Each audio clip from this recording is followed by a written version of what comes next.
ikibazo cyo kwiyandarika, ubwomanzi, uburara, ubusinzi, ubusambanyi. Tuzahera no ku mbuga nkoranyambaga, namwe mutangira ubuntu muri indaya no kuri TikTok.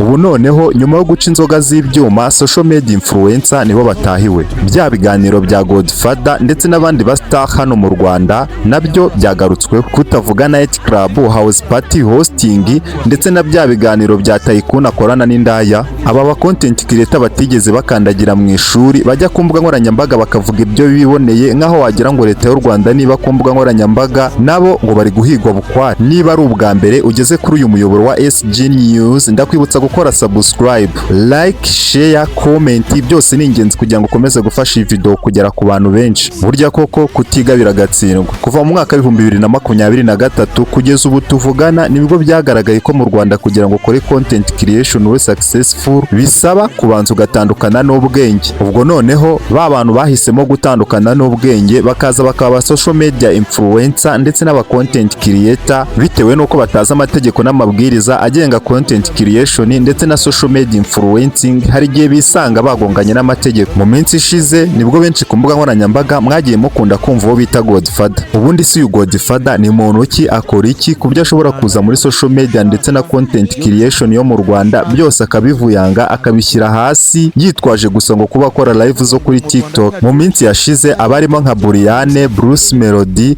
Bushari, Betray ndetse n'abandi nashobora kuvuga hano ngo ndangize, bagiye bagaragara bari gukora ama live kwa Godfather, maze koko Godfather akituriza akazamura topic, abastari bakayivugaho, rimwe na rimwe bagatukana ndetse na Godfather nawe akabizamo. Benshi nka ba DJ Buriane nta bindi biganiro bazamuraga uretse gusa kumvikanisha ko bazi gutukana. Noneho Bushari we yegeze gutukana na Godfather karahava. Tutabeshyanye, niba uri umufana wa Bushari ikindi kandi ukaba ukunda ibikorwa bye, mbabarira nawe unyumvira aka video Bushari gutukana na Godfather. Uburenganzira bw'abantu bugiraho ubuhira. Ngiye kukana nawe inshuti yanjye. Niba utavukana nanjye kubera ko umuziki uwuririmba kudawuririmba ngo ujye kumvira mu cyumba cyawe n'umuryango wawe ukawuzana no kubona public. Gaswere kirumuna cya nyoko. Ndahambirwa n'iki se? Gaswere kirumuna cya nyoko. Ibi bintu ni ikiri cyo kiba.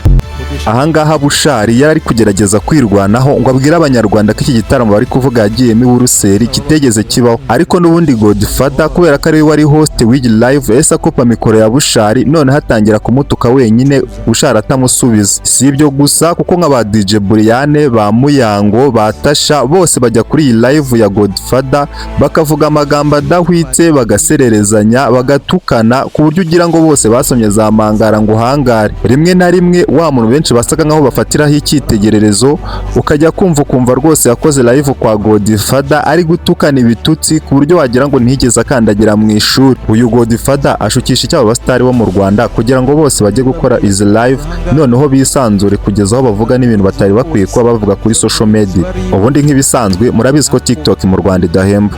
TikTok mu Rwanda ihemba mu buryo bubiri, mu byo bita video gift ndetse na live gift, aho ugenda ukajya kuri live ugakora live maze umuntu yaza agakunda iyo live uri gukora agahita koherereza icyo bita gift ukaza kuyibyazamo amafaranga. Ubwo rero hari igihe bano bastari bazaga ku ma live ubundi bagakorera amafaranga atagira ingano, ku buryo wasangaga nk'ijoro rimwe akoreye nk'ibihumbi 50 nta kintu yakoze uretse kujya kuri live, ubundi agatangira kugenda atera blague, aganira, atukana. Rimwe na rimwe bamwe mu bastari bakisanga baguye mu byaha kubera ko ngo bari kwishakira ironko. Ibyo byose rero umuvugizi wa polisi yabwiye ababikora ko barye bari menge kubera ko bagiye gutangira gukurikiranwa umwe kuri umwe. Umuvugizi wa polisi yamaze kubwira abantu bafite ama night club cyangwa se amaboate ko nabi byabo biri gukurikiranwa. Urundi wavuze night club wumva iki? Ni ibitaramo biba mu ijoro guhera saa 2 z'ijoro, abasore n'inkumi bakabyitabira, bakabyina, bakanywa, bakizihirwa. Ibyo ngibyo bijyanirana n'imico y'ubusambanyi n'ubwomanzi. Ubwo rero nyuma yo guca ibyuma bavuze ko night club aho ziherereye hose zigomba gufungwa cyangwa se bagashaka ibindi bintu bakora.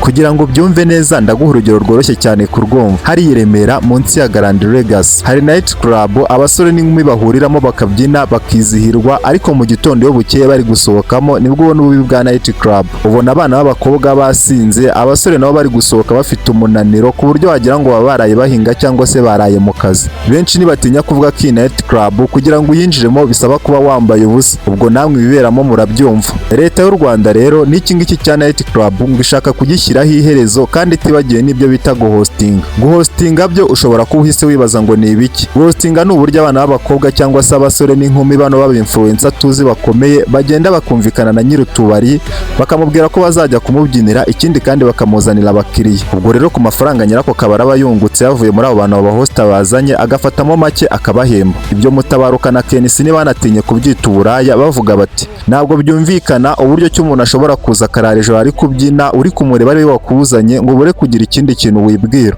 Bamwe mu ba content creator batitaye ku ngaruka bishobora kubagiraho bagira gutya bakajya kuri social media bakavuga ibintu nyamara mu gihe runaka bikazabagaruka. Urugero naguha ni nk'ubita Kasuku Jeskizo wa Mipango. Kasuku Jeskizo wa Mipango yari afite content yo kujya ku mbuga nkoranyambaga akajya yirirwa tuka abantu ikindi kandi akanabaharabika. Kasuku Rib yaje kumuhamagara iramwiyama imubwira ko niyongera gukora ibyo bintu nawe azisanga ari mu maboko ataraye. Ndaguha urugero rw'abantu benshi bagiye bafungwa bazira content bakora cyangwa se bazira content creation yabo. Wenda atari ukuvuga ngo sinuko batigeze bakandagira mu ishuri ahubwo bakaba baragonganye n'amategeko muri uwo mwuga wa content creation ndetse na social media influencing. Urugero rworoshye cyane kurwumva naguha Pirate nkaguhafata ku mavuta nkaguha Yago Pondate. Abo bose ni abantu bagiye bafungwa bazize ibintu bya social media influencing ndetse na content creation. Noneho rero hari ibyo bita ngo na Houseparty. Ubundi bavuze Houseparty wumva iki? Ibi ni ibirori bibera mu ngo z'abantu cyangwa se aho urubyiruko rugenda rugakodesha nk'inzu runaka bagahuriramo bakabyina bakanywa bagasambana ikitwa igikorwa cyose cy'urubyiruko cyangwa se kinezeza mubiri bakagikora. Polisi y'u Rwanda yamaze kuvuga ko n'ibingibi nabyo iri kubikurikiranira hafi kandi abazajya bafatwa bazajya bafungwa bagahabwa ibihano bibakwiriye. Nanone kandi polisi y'u Rwanda yagarutse ku bantu bakoresha ibiganiro abandi bakababaza ibibazo birimo tricky biri buze kubagusha mu byaha. Urugero ndaguha nk'urugero nk'uwo bita Tayikuni amaze igihe akorana ibiganiro n'indaya akazibaza ibintu ku buryo nyine wumva ko bigaragaramo imico y'ubwomanzi ndetse n'ubusambanyi.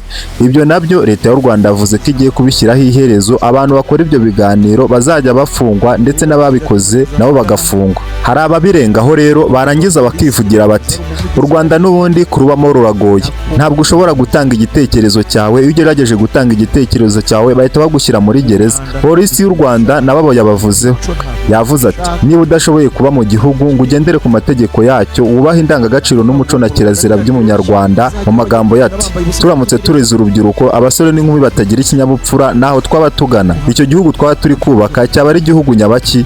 Ubwo rero tugomba gushyiraho amategeko n'amabwiriza agomba kubagenga, wakanga kugendera ku mategeko akakugonga. Ubwo rero ba bantu bakora content creation, abantu bakora live kuri TikTok, abantu bitabira ama Houseparty na H Club, icyo mbabwiye cyo murajye muri menge kuko namwe leta kubatekerezaho. Mwakoze cyane kubana natwe, niba mwakurikirana iki kiganiro kugeza kuri uyu munota mu making sure ko mwakoze subscribe.